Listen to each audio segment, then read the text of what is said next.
Hello বন্ধুরা, আসসালামু আলাইকুম। কেমন আছেন সবাই? আশা করি ভালো আছেন। আপনাদের তো আমিও ভালো আছি। আজকে আপনাদের সাথে শেয়ার করব, বাইরে আসলাম কিছু আর কি দৃশ্য শেয়ার করছি। এটা হচ্ছে শিশু পার্ক। এই যে শিশু পার্কের এটা হচ্ছে গেট। এই গেট দিয়ে আর কি যাচ্ছি, ভাবলাম একটু শেয়ার করি।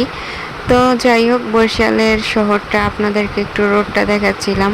আর গাড়িতে ছিলাম আমি, আমার দিকে আবার একটু ধরলাম। এই যে কেমন লাগতেছে আমি আবার হাসতেছি, কেমন লাগতেছে তাই দেখেন। গাড়ির ভিতরে যে কাঁপাকাঁপি শুরু করে দিছে, যেমন এই যে অটোর ভিতরে আর কি বসা ছিলাম, এই জন্য কাঁপাকাঁপি শুরু হয়ে গেছে।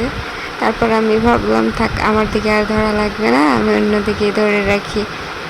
এই যে আমি আবার একটু ভাব নিচ্ছিলাম, দেখেন অন্ধকার হয়ে গেছে।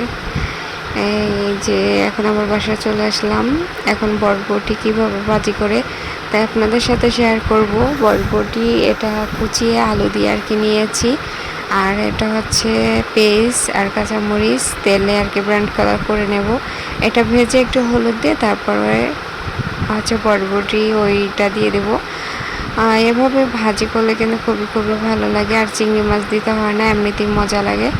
আর চিংড়ি মাছটা দিনে হচ্ছে অ্যালার্জি সমস্যা, এই জন্য চিংড়ি মাছ খেতে পারি না, এই জন্য আর কি চিংড়ি মাছ দেওয়া হয়নি। একটু হলুদ দিয়ে দেখেন আমি বরবটি আর আলু কুচানো যেটা ছিল এটা আমি দিয়ে দিয়েছি। এটা আমি কিছুক্ষণ ভেজে নেব আর কি। আর চিংড়ি মাছটা এটা ভর্তা করব। এই দেখেন, এটা কোনো পানি অ্যাড করব না, এটা শুধু আস্তে ধীরে আর কি ভেজে নিতে হবে, তাহলে কিন্তু অনেক সুস্বাদু, অনেক মজার হবে। তাই আমি ওভাবেই আর কি ভেজে নিচ্ছি। এটা পানি দিলে হচ্ছে এটা পানসা হয়ে যাবে, খেতে ভালো লাগবে না। আর এই যে শহরে বললাম না, শহরে একটু কিছু অংশ দেখাচ্ছি। বরিশাল শহরটা যারা আসেন না তারা কিন্তু সত্যি বুঝবেন না যে কেমন। অনেক কিন্তু সুন্দর জায়গা, আর রোডঘাট সব কিছুই ভালো। আর কথা বলতে বলতে এই যে বরবটি ভাজিটা কিন্তু হয়ে গেছে,